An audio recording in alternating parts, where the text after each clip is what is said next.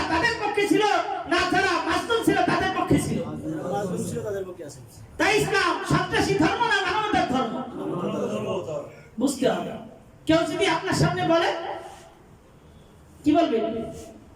তো হ্যাঁ ভাই আপনি ঠিকই কইছেন, আসলে বুঝি না তো, সমাজে থাকতে হয় আর এই সন্ত্রাসী গ্রুপের সাথেই থাকতে হবে, এরকম বলবেন?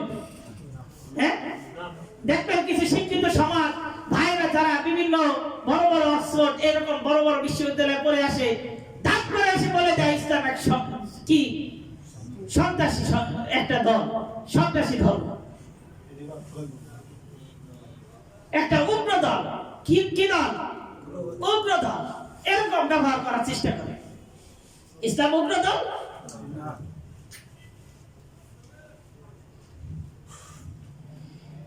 এরপর দেখেন আল্লাহ রাসূল মদিনায় যখন থাকতেছিলেন, একের পর এক আল্লাহ তাআলা যখন প্রত্যেকটি পদে পদে আল্লাহ তাআলা বিজয় দান করার কারণে মদিনার ভিতর প্রসিদ্ধি লাভ করে আস্তে আস্তে দুর্বল দলগুলো মুসলমানদের সাথে সন্ধি শুরু করে দিল। একে একে এইভাবে যখন আস্তে আস্তে প্রসারিত লাভ করলো, তখন আল্লাহ রাসূল মদিনা মক্কার দিকে একবার হজ করতে যাওয়ার ইচ্ছা করেছিল। তখন মক্কাবাসী বাধা দিলে তাদের ভিতর সন্ধি হয়, যাকে হুদাইবিয়ার সন্ধি বলে। সেই হুদাইবিয়ার সন্ধির ভিতরে প্রতিবেশী দুইটা গ্রুপ ছিল, এক গ্রুপ ছিল মক্কাবাসীর সাথে, এক গ্রুপ ছিল মুসলমানদের সাথে।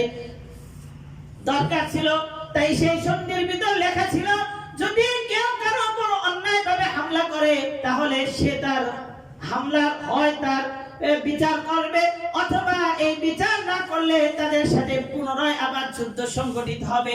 কিতাবের ভিতর আছে মুসলমানদের সাথে যে গ্রুপটা ছিল সেই গ্রুপের উপর মক্কাবাসী এবং তার যে সন্ধি যে বন্ধু ছিল তারা একত্রে তাদের উপর হামলা করার কারণে আল্লাহ রাসূল সাল্লাল্লাহু আলাইহি ওয়াসাল্লাম প্রথমে বিচার চেয়েছিলেন মক্কাবাসীর কাছে, কিন্তু তারা বিচার না করায় তখন আল্লাহ রাসূল সেই মাজলুমদেরকে সাহায্য করার জন্য মক্কার দিকে রওনা হয়।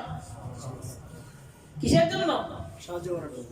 সন্ত্রাসী করার জন্য নাকি সাহায্য করার জন্য? হ্যাঁ, মক্কা বিজয়। কি বিজয়? মক্কা বিজয়।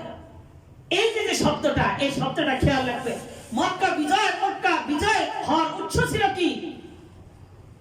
মুসলমানদের সাথে যেই দলটা ছিল সেই দলটার উপরে এমন ভাবে আক্রমণ শুরু করেছে যে তাদের কিছু লোক কোনোভাবে জীবনকে বাঁচাইয়া আল্লাহ রাসূলের সামনে এমন ভাবে বর্ণনা দিতেছে যে আল্লাহ রাসূল ওই সময় চোখের তার কথা শুনে চোখের পানি ধরধর করে পড়তেছিল, যে তাদের উপর হামলার চিত্রটা কি ছিল, যে আমাদের উপর এইভাবে হামলা করতেছে।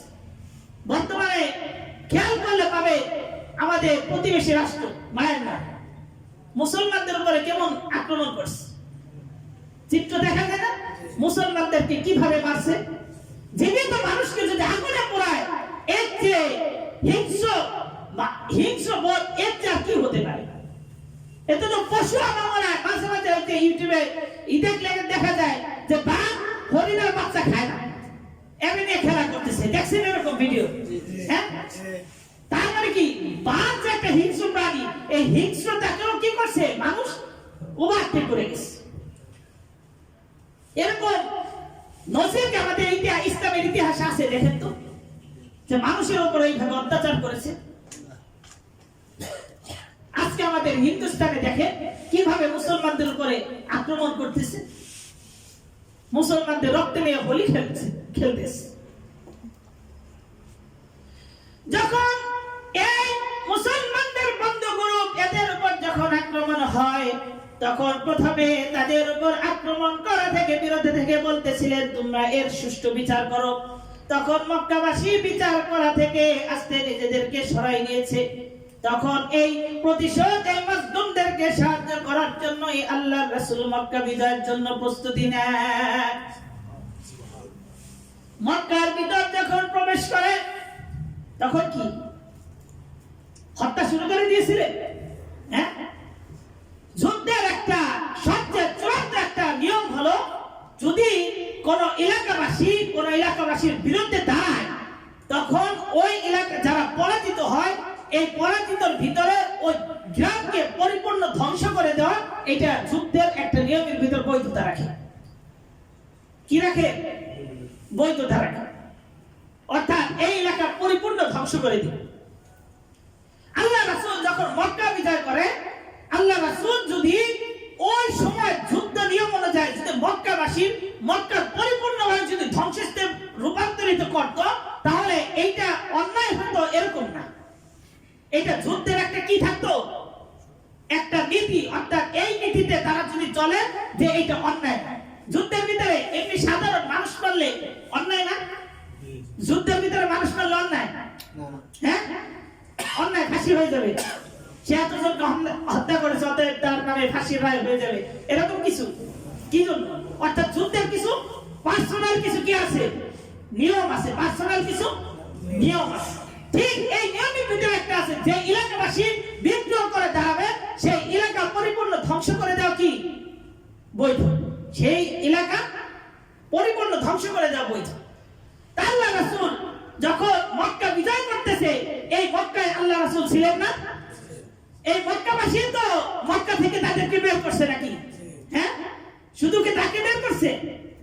তার বন্ধু বান্ধব, তার যে সাহাবা যারা ছিল সকলকে বের করছে না? অন্যায় অত্যাচার করে নাই? বিলাল রাদিয়াল্লাহু তাআলা আনহুর সাথে কি আচরণ করেছে আল্লাহ রাসূল দেখেন নাই? খাব্বাবের সাথে কি আচরণ করেছে দেখেন নাই? মনে নাই? এরপরও যখন আল্লাহ রাসূল মক্কার ভিতর প্রবেশ করতেছে, মক্কার বাইতুল্লাহ শরীফ হারাম শরীফে দাঁড়িয়ে ঘোষণা দিচ্ছে, আজকে থেকে যারা মক্কার ভিতরে হারাম শরীফ অবস্থান করবে সকলে আজকে থেকে নির্দোষ। আজকে থেকে যারা অমুকের ঘরে অবস্থান করবে তারা নির্দোষ। আজকে যারা অস্ত্র ফেলে দিবে তারা নির্দোষ। আজকে যারা অমুক জায়গায় অবস্থান করবে, আজকে যারা এই নিয়মের ভিতর থাকবে তারা আজকে সমস্ত মানুষ নির্দোষ। এইভাবে ঘোষণা দিচ্ছে। অর্থাৎ মক্কার যেন একটা মানুষকে যেন হত্যা করতে না হয় এরকম ঘোষণা দিয়েছে। অথচ ওই মক্কার মানুষ ওই সময় পর্যন্ত থরথর করে কাঁপতেছিল, যে যার মতো বিভিন্ন জায়গায় পালিয়ে গেছে, যে আজকে আমাদের কি নাই, রেহাই নাই, আজকে আমাদের রেহাই নাই। কি জন্য জানেন? যে অন্যায় আমি কি পরিমাণ করেছি আমি তো জানি নাকি, এটা যে ক্ষমা হবে না এটা কি সবাই নিশ্চিত জানছে। কিন্তু তারপরও এত অন্যায় করার পর আল্লাহ রাসূল এদেরকে চূড়ান্ত ভাবে ঘোষণা দিয়েছে, আমভাবে তাদেরকে ক্ষমা ঘোষণা করেছে। এটা আপনি কি বলেন? সন্ত্রাসী ধর্ম বলবেন না মানবতার ধর্ম বলবেন? হ্যাঁ, এটা আমাদের গর্ব। এটা কি গর্ব? আজকে ইরাক, আজকে ফিলিস্তিন, আজকে বিভিন্ন দেশ দেখা যায় ধ্বংসস্তূপে রূপান্তরিত হয়েছে না? দেখেন এত কঠিন কঠিন অবস্থান, এইগুলো, এই যে মানুষের মারা, এই যে মানুষের মরে যাওয়া, এগুলো কি মনে করে না? আজকে শক্তি আছে খাটাইতেছে। আল্লাহ রাসূল তো শক্তি ছিল, খাটাইছে। হ্যাঁ, দেখেন এই মক্কা বিজয়ের সময় আমভাবে সকলকে ক্ষমা করে দিয়েছে। এরপর দিনের প্রচার করার জন্য আস্তে আস্তে একের পর এক বিভিন্ন দেশে ইসলাম প্রচারের জন্য বিভিন্ন লোকদেরকে কি করছে? ছড়াই ছিটিয়ে দিয়েছে। এরপর সর্বশেষ আল্লাহ রাসূল বিদায় হজে, সর্বশেষ কি বিদায় হজের জন্য একত্রিত হয়। আল্লাহ রাসূল যখন বিদায় হজের জন্য মক্কা থেকে গমন করতেছিল, তখন আল্লাহ রাসূলের সাথে প্রায় দীর্ঘ 1 লক্ষ অথবা 100 লক্ষ সাহাবী ছিলেন। আল্লাহ রাসূল সর্বশেষ বিদায় বাণী তাদেরকে বলতেছিলেন। আর ওই সময় আল্লাহ রাসূলের নিকট আয়াত নাযিল হলো, আল-ইয়াউমা আকমালতু লাকুম দীনাকুম ওয়া আতমামতু আলাইকুম নি'মাতি ওয়া রাদিতু লাকুমুল ইসলাম দীনা। হে নবী, আজকে আমি আপনার ধর্মকে পরিপূর্ণ করে দিলাম। দীনাকুম ওয়া আতমামতু আলাইকুম নি'মাতি ওয়া রাদিতু লাকুমুল ইসলাম দীনা, এবং ইসলামকে আপনাদের ধর্মের জন্য, আপনাদের দ্বীনের ধর্মের জন্য ইসলাম নামকে আমি নির্ধারিত করে দিলাম। এই কথা যখন আল্লাহ রাসূল সাহাবায়ে ইকরামকে বর্ণনা করতেছে, সমস্ত সাহাবী খুশি হয়ে গেছে যে আজকে দিন কি হয়েছে, পূর্ণতা লাভ করেছে। অর্থাৎ এখন থেকে আমাদের আর কষ্ট করতে হবে না। কি করতে হবে না? কষ্ট করতে হবে না। যখন এই ঘোষণা ওমর রাদিয়াল্লাহু তাআলা শুনছেন, খুশিতে সে আস্তে আস্তে খুশি হয়ে হাসতেছেন। উসমান রাদিয়াল্লাহু তাআলা খুশি, অন্যান্য সকল সাহাবী খুশি, কিন্তু আবু বকর রাদিয়াল্লাহু তাআলা কাঁদতেছে। ওমর রাদিয়াল্লাহু আনহু জিজ্ঞাসা করতেছে, ও ভাই আবু বকর, তোমার এই ঘোষণার পর কান্না করার কারণ কি? আজকে যে ঘোষণা দিয়েছে, ঘোষণা তো আমাদের সুসংবাদের জন্য। আজকে তো এমন ঘোষণা দিয়েছে যেই দিনের জন্য আমরা কষ্ট করেছি, সেই দিনকে আজকে আল্লাহ তাআলা পরিপূর্ণতা দান করেছে। আবু বকর রাদিয়াল্লাহু আনহু বলতেছেন, এ ভাই ওমর, তোমরা যে অর্থ বুঝতেছো আমি ওই অর্থ বুঝেছি, কিন্তু আমি আরেকটা জিনিস বুঝতেছি, সেটা হলো যে আল্লাহ রাসূলকে আল্লাহ তাআলা দুনিয়াতে পাঠিয়েছেন তার দ্বীনকে জিন্দা করার জন্য।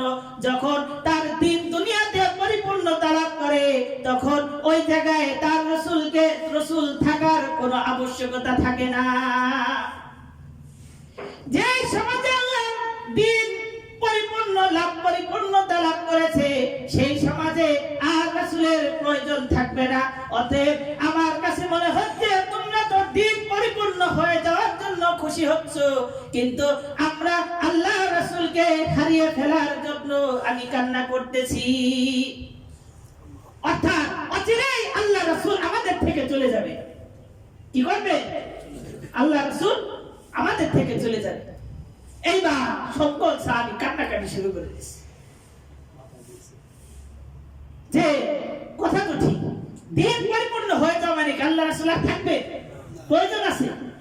দেখো আল্লাহ রাসূল যদি আমাদের থেকে চলে যায় তাহলে আমরা কি করব, কিভাবে থাকব? এই তো কান্নাকাটি শুরু। আল্লাহ রাসূল তখন সকলকে এক জায়গায় জমায়েত করে বিদায় হজের ভাষণ, কিসের ভাষণ? বিদায় হজের ভাষণ। তার ভিতরে একটা গুরুত্বপূর্ণ একটা অংশ হলো বিভিন্ন শব্দ দিয়েছে। একটা শব্দ এইভাবে ব্যবহার করছে, বাল্লিগু আন্নি ওয়ালাউ আয়া, বাল্লিগু আন্নি ওয়ালাউ আয়া। অর্থাৎ আমার থেকে ছোট একটা বাণী হলেও কি করো, তোমরা অন্যের নিকট পৌঁছে দাও, অন্যের নিকট পৌঁছে দাও। কিতাবের ভিতর আসছে ওই সময় বিভিন্ন দেশ থেকে অনেক সাহাবী এসেছিলেন। আল্লাহ রাসূলের এই ঘোষণা শোনার সাথে সাথে তাদের জীবনকে আল্লাহ দ্বীন প্রচার প্রসারের জন্য ঘোড়াকে যেই দিকে ঘোড়ার মুখ ছিল ওই দিকে ওইভাবে ছুটিয়ে দিয়েছেন, এবং বিভিন্ন দেশে সাহাবায়ে কেরাম ছুটে পড়েছেন, বিভিন্ন দেশে ছড়িয়ে ছিটেছেন। সেখানে তারা দ্বীন প্রচার প্রসারের জন্য তাদের পরিবার, তাদের আত্মীয় স্বজন সবকিছুই কুরবানি দিয়েছে। কিসের জন্য? হ্যাঁ, দ্বীনের জন্য। দেখেন আমাদের বাংলাদেশেও কি সাহাবায়ে কেরাম যে আসছিলেন তা কি পাওয়া যায়, নমুনা পাওয়া যায়। হিন্দুস্তানে আসছিলেন, শ্রীলঙ্কা, চীন, এগুলোতে কি সাহাবায়ে কেরাম আসছিলেন। আরব থেকে বাংলাদেশ অনেক সুন্দর পথ নাকি, অনেক কাছে, দ্বীন প্রচারের জন্য গেছে। আমরা কি দ্বীন এমনি এমনি পেয়েছি? হ্যাঁ, দেখেন এই জন্য আমরা যে এই দ্বীন আমাদের কাছে আসছে, এই দ্বীন আমাদের নিকট কি তাদের সেই কুরবানির একটা আমানত না? হ্যাঁ, এখন আমাদের দায়িত্ব কি? হ্যাঁ, আমাদের এই দ্বীন হেফাজত করা, আমাদের পরবর্তী জেনারেশনের নিকট এটা পৌঁছে দেওয়া আমাদের আবশ্যক কিনা? হ্যাঁ, আল্লাহ রাসূলের আশিক আমরা দাবি করি, আল্লাহ রাসূলের আশিক আমরা দাবি করি। আশিক মানে কি? হ্যাঁ, ভালোবাসা না? আমাদের সমাজের ভিতরে দেখবেন সত্যিকারের যদি কোনো ভালোবাসা থাকে, যেমন কিছু কিছু আলামত দেখে, আমরা যদি কোনো বন্ধু, কোনো প্রিয় বন্ধু বানাই, তখন বন্ধু কোন জিনিসটা খাইতে চায়, ভালোবাসে, ওই জিনিসের প্রতি আমরা একটু বিশেষ নজর দিই না? একটা খাবার মনে কর হঠাৎ এনে হঠাৎ সে জানেও না, তার সামনে নে দোস্ত এটা তোর জন্য উপহার, এরকম হয় না? এরপরে আরেকটা জিনিস দেখেন, আমাদের সমাজে একটা অবৈধ যে প্রেম, অবৈধ প্রেম করে না? প্রেম করলে দেখবেন একটা অভ্যাস মেয়ে ছেলের ভিতরে আছে, মেয়ে পছন্দ করে না, তখন এই অভ্যাসটা ছেলে ছাড়ার জন্য চেষ্টা করে কিনা? হ্যাঁ, চেষ্টা করে না? কি জন্য করে? অর্থাৎ সে তাকে ভালোবাসে, এখন তার ভালোবাসার জন্য তাকে যা করা দরকার সে কি তাই করতে প্রস্তুত। শেষে কি বলে? আমি তোমার জন্য মরতেও পারি, এরকম বলে না? হ্যাঁ, মরতেও পারি। এটা হলো আশিকের চূড়ান্ত একটা রূপ। কি চূড়ান্ত? সর্বশেষ মরে যাওয়ার পর তার কিছু থাকে না, এটাই মানে আমি জীবনটা তোমার জন্য দিয়ে দিতেছি। ঠিক এই কথাই আল্লাহ রাসূল সাহাবায়ে শিক্ষা দিয়েছে যে যতক্ষণ পর্যন্ত তোমরা আমি আল্লাহ রাসূলকে দুনিয়ার সমস্ত জিনিস থেকে যতক্ষণ পর্যন্ত ভালো না বাসবে ততক্ষণ পর্যন্ত তোমরা পরিপূর্ণ ঈমানদার হতে পারবে না। কাকে? আল্লাহ রাসূল।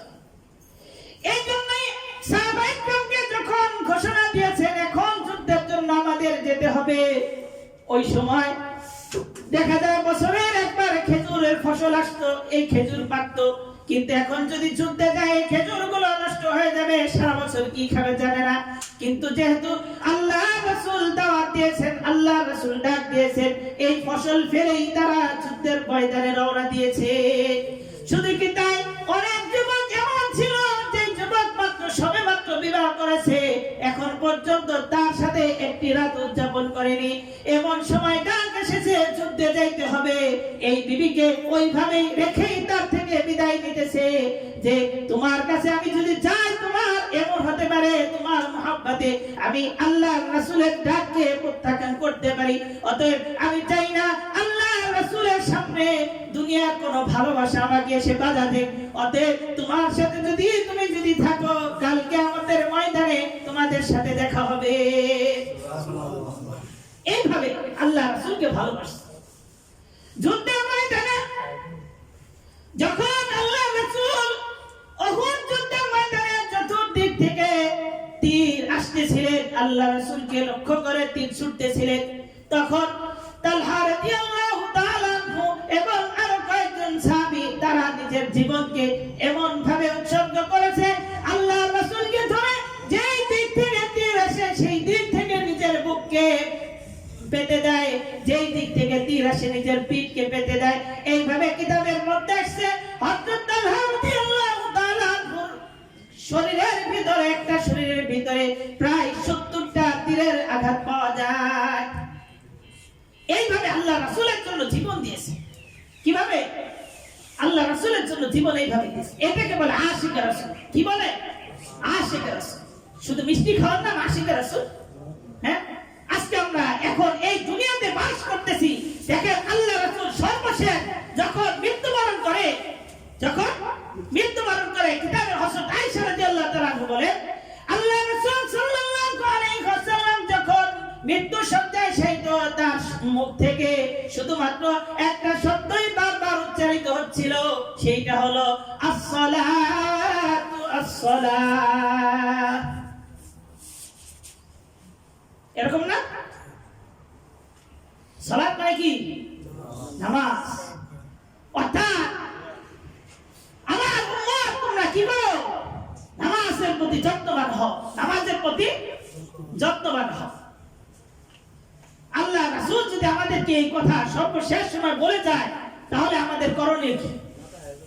হ্যাঁ, নামাজ পড়া না নামাজ ছেড়ে দেওয়া? হ্যাঁ, বাবাই যদি ওসিয়ত করে যায়, দেখ বাজার জীবনে যা করছিস এরপর থেকে এগুলো আর করিস না, বাবা মরে গেলি একটু ধাক্কা লাগে না? ছাড়তে পারি না বাবার মহব্বতের জন্য।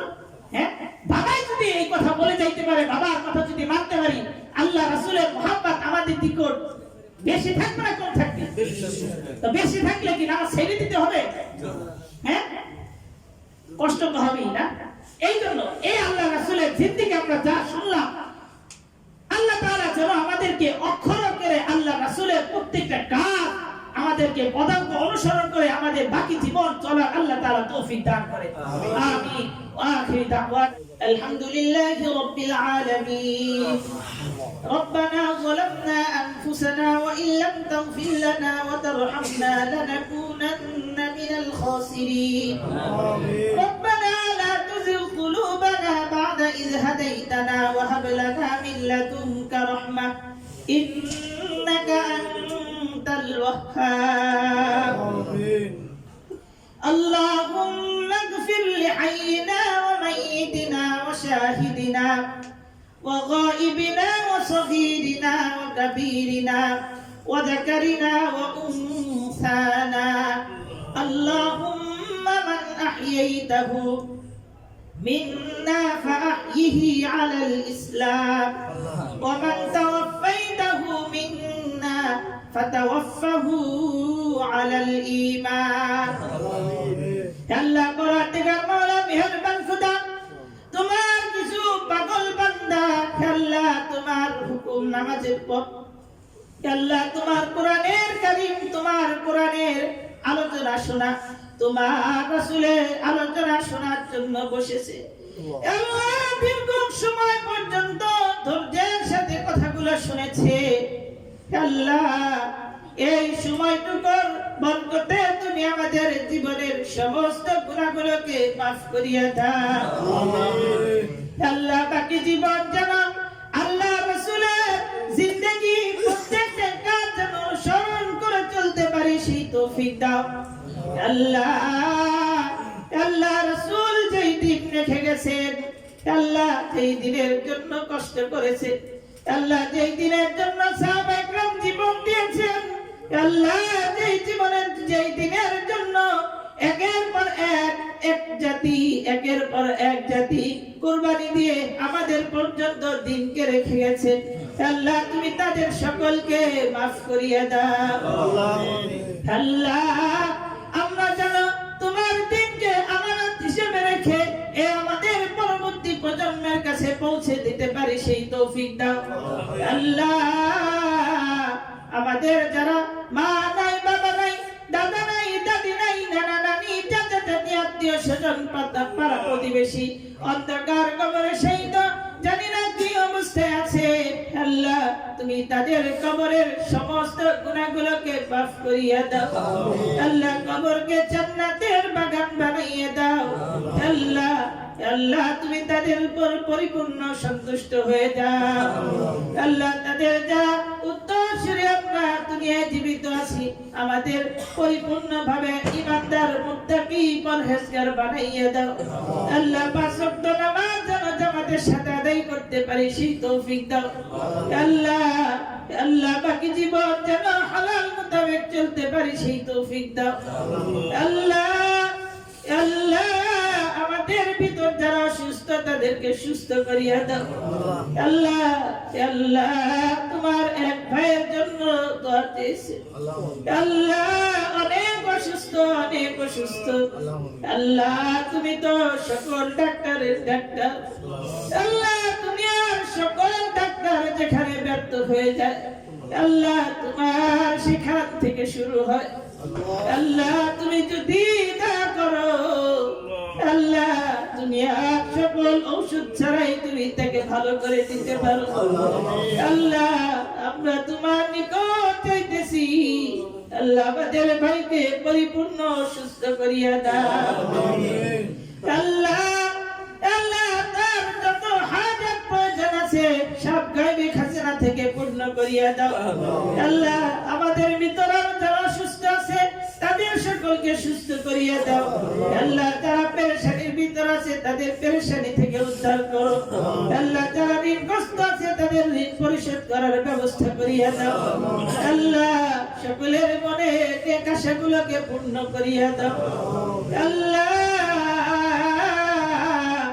আল্লাহ তুমি আমাদেরকে মাফ করিয়া দাও আল্লাহ বাকি জীবন যেন তোমার হুকুম মোতাবেক চলতে পারি সেই তৌফিক দাও আল্লাহ এরকম দিনের মাজমা যেখানে হয় সেখানে উপস্থিত উপস্থিত হওয়ার তৌফিক দাও আল্লাহ দিনের মধ্যগুলোকে অন্তর থেকে ভালোবাসার তৌফিক দাও আল্লাহ দুনিয়াতে তোমার কাছে সেগুলো থেকে বিরত থাকার তৌফিক দাও আল্লাহ দুনিয়ায় এমন কোন পাপ নাই যার সংগঠিত হচ্ছে না আল্লাহ তুমি কুদরতি ভাবে আমাদেরকে সকল পাপাচার থেকে হেফাজত করো আল্লাহ কোন কাজ বেশি বেশি করার তৌফিক দাও যেই কাজ করলে তুমি সন্তুষ্ট হও আল্লাহ কোন কাজ থেকে তুমি আমাদেরকে হেফাজত করো যেই কাজ করলে তুমি আমাদের উপর সন্তুষ্ট হও আল্লাহ মৃত্যু যখন ডাক আসে আল্লাহ তুমি এমন অবস্থায় ডাক দিও না যে অবস্থায় তুমি আমাদের উপর অসন্তুষ্ট